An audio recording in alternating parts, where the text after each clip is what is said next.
Good morning, guys. Story time with Ash and Sean.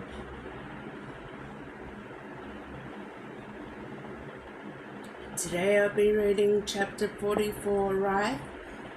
From the book Mine in the first series,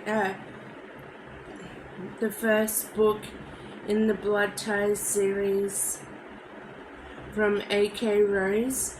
She's an awesome author of dark romance, so if you like dark romance, give her a read.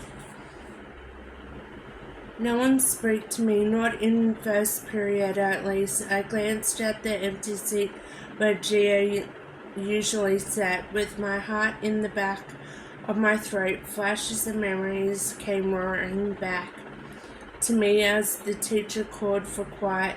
The attack last night, Mum's wedding. I pressed my hand against the sting on my head as Mum's voice echoed. He just needs time, that's all, honey. He's fine. You trust me, right?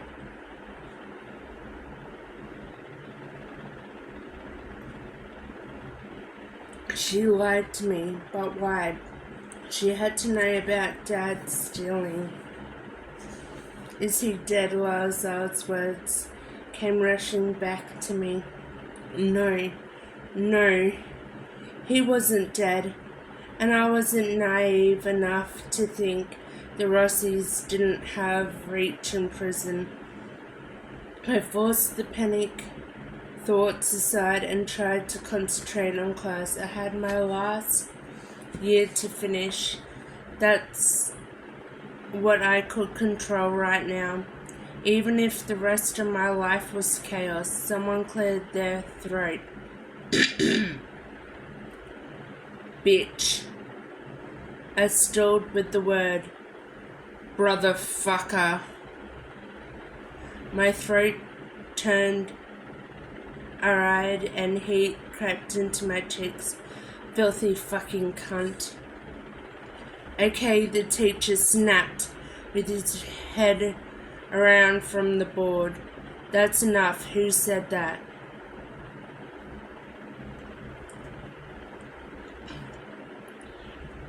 Fire lashed, burning all the way to my stomach. My phone let out a beep, and for a moment I was thankful. I held my phone under the desk, hiding the movement as I swiped the screen. Creed. I flinched as my heart leapt into my mouth. We'd been trying to call him and Mum for the last few days.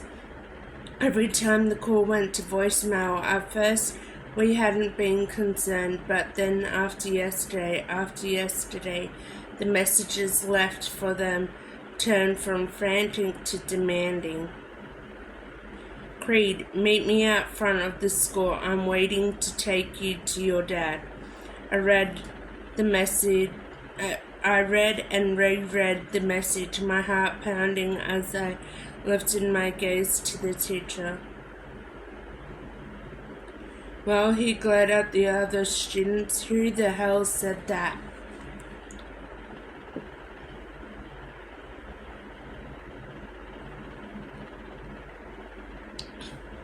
I shoved up to stand, drawing every gaze my way. Excuse me, I grabbed my bag and my laptop and hurried for the door. Dad, he was all I thought about as I raced along the hallway and shoved through the front doors. Creed's dark grey Mercedes sat parked against the curb, the engine idling. I gripped my laptop tighter and raced for the car. The window rolled down.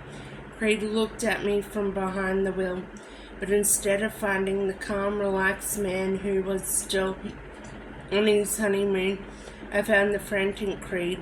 Get in, he demanded. I yanked the handle and opened the door, then caught the bright blood on his shirt. What is that? I froze, standing on the curb. What happened? I don't have time to fucking explain, right? Get the fuck in the car now. The way he spoke, the way he looked.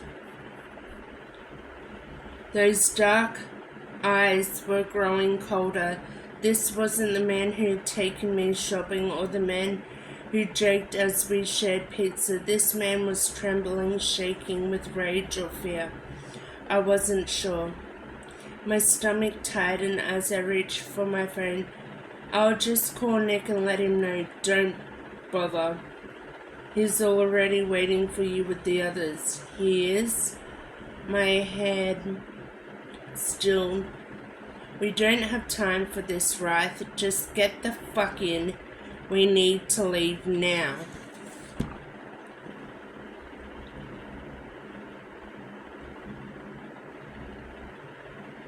He looked into the rearview mirror, making me glance at the street behind him. Is someone following you? What the fuck do you think? He shoved the car into gear and slowly rolled forward. Stay the fuck here if you want, but we're all leaving now. Wait, I lunged, throwing myself into the passenger seat. Tobias, Nick, Callum, they were all that drove me. Boys, they're leaving? We all are. It's not safe here. Not anymore. He punched the accelerator and jerked the wheel, tearing the car around in a U-turn before accelerating hard. I scrambled for my seatbelt. Why? What the hell happened? He was stony, his gaze fixed on the road ahead. Panic moved in my mind, raced, conjuring images I didn't want to believe. All I cared about was them. Are they hurt? Who? Creed jerked that hard glare at me. Glare my way. The boys, Nick, Tobias, and Callum. He just shook his head, but it wasn't convincing. I looked at the mess on his shirt. The smear was too big to be just a cut. But a stab wound? Whose blood is that, Creed? He didn't answer. Creed. Terror moved in, clenching my belly, making my mouth dry. Tell me now.